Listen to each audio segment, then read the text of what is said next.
Cette vidéo est la suite d'une vidéo que nous avions précédemment faite concernant l'équation de propagation d'une déformation dans une chaîne infinie d'atomes. Alors on avait considéré qu'on avait une chaîne infinie d'atomes où on pouvait numéroter les atomes. Ici un atome n précédé d'un atome numéroté n-1 suivi d'un atome numéroté n plus 1. Et les atomes avaient une masse petit m, ils étaient tous identiques, ils étaient reliés par un ressort dont la constante de Rayter était notée grand K. Et ce qu'on avait pu démontrer, c'est que le déplacement de l'atome par rapport à sa position d'équilibre pour l'atome n, ça suivait cette équation discrète. Donc ça, c'est le cas où on est capable de regarder la matière d'un point de vue microscopique. Maintenant, si on s'éloigne, on va voir qu'il est de plus en plus délicat de numéroter les atomes individuellement.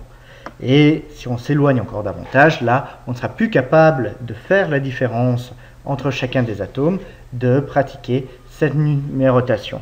Donc on va passer d'un point de vue microscopique à un point de vue macroscopique. Et ça va consister à nous faire passer d'un milieu qu'on avait considéré comme étant discret à un milieu qui maintenant devient continu. Alors ça va avoir des répercussions au niveau de l'équation de propagation, ce qu'on avait fait précédemment, c'est-à-dire considérer individuellement chacun des atomes, on ne va plus être en mesure de le faire, et au lieu de considérer un numéro d'atomes maintenant, on va considérer la position comme étant représentatif de chacune des particules. Donc à la place de n, on va substituer la variable spatiale x. Si n qui dépendait de t, maintenant, ça va devenir une fonction qui va dépendre à la fois de x et de t. Donc on voit ici qu'on passe de fonction d'onde discrète à une fonction d'onde continue qui dépend de deux variables. Dans notre équation d'onde qu'on avait précédemment établie, on faisait intervenir les atomes qui précédaient et qui suivaient l'atome qui nous intéressait. Alors là, pour aller plus loin, on va se rappeler que l'hypothèse qu'on avait fait à l'époque, c'était que les atomes étaient espacés d'une quantité petit a.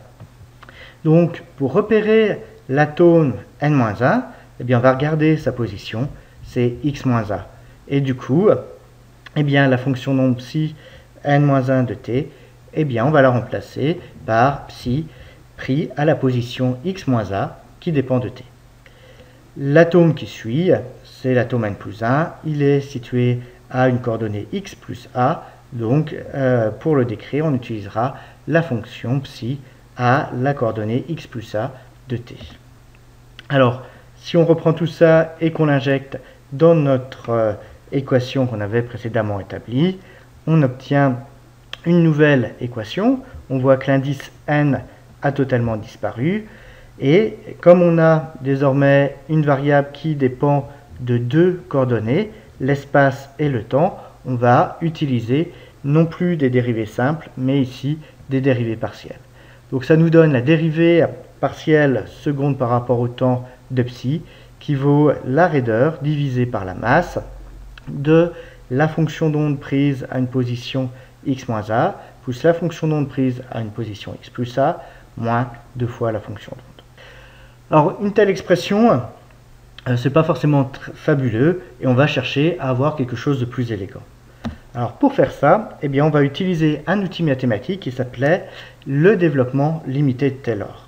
Donc, cette technique, ça nous permet d'approximer la fonction psi prise en x-a, ou bien en x plus a, en fonction de la fonction prise à la position x, si on suppose que a est petit, ce qui est bien évidemment le cas pour nous ici, vu qu'on ne peut plus discerner les atomes les uns des autres. Ce développement Taylor, son principe, c'est quand on a une fonction inconnue, par exemple ici la courbe blanche, on va essayer de l'approximer autour d'une certaine position qu'on a notée ici x0. Si on fait un développement limité à l'ordre 1, ça revient à approximer cette courbe par sa tangente au point x0. Si on prend un développement limité d'un ordre supérieur, par exemple un ordre 2, dans ce cas-là, eh bien, on va approximer la courbe non plus par une droite, mais par une parabole. Donc là, on voit que plus on va augmenter l'ordre, plus on aura quelque chose de fidèle. Alors, eh bien, on va déjà essayer de faire un développement limité à l'ordre 1. Alors, mathématiquement, comment on va faire? On a une fonction f de x, dont on connaît la valeur en x0, et l'autre chose qu'on connaît, c'est la valeur de sa dérivée en x0. Dans ce cas-là, on peut approximer la valeur de f au voisinage de x0. C'est tout simple. Si on considère cette fonction à un epsilon d'écart par rapport à x0, eh bien la valeur en x0 plus epsilon, ce sera la valeur en x0 plus epsilon fois la dérivée de f pris en x0. Alors dans notre cas, on a une fonction à deux variables, donc ce qu'on va introduire ici, c'est des dérivées partielles.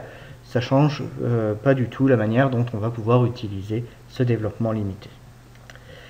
Alors, essayons d'appliquer cette formule au cas qui nous intéresse.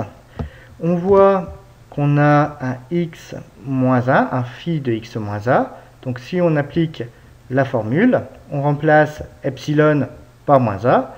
Ça nous donne phi de x moins a égale phi pris à la position x moins a multiplié par la dérivée de phi pris en x. Pareil pour la fonction prise en x plus a, ce sera la fonction prise en x plus le epsilon, c'est-à-dire a, multiplié par la dérivée de la fonction prise en x.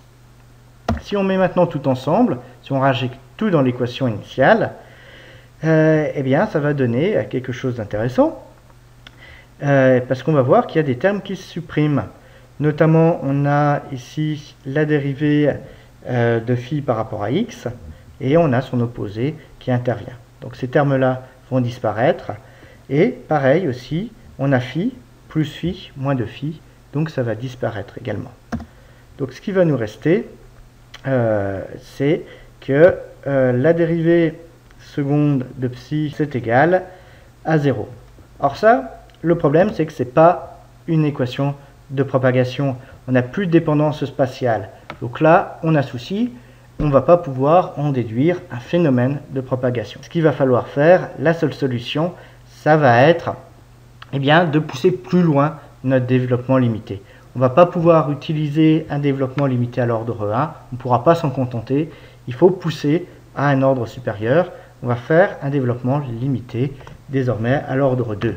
Et pour le réaliser, on a besoin d'introduire la dérivée seconde par rapport à x en x0.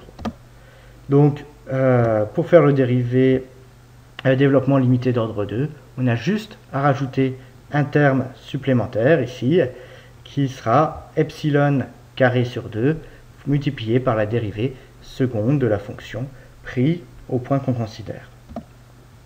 Alors ici, c'est la même formule, sauf que j'ai remplacé les dérivées simples par des dérivées rondes, car j'ai une fonction de plusieurs variables. On applique ça tout de suite au cas qui nous intéresse.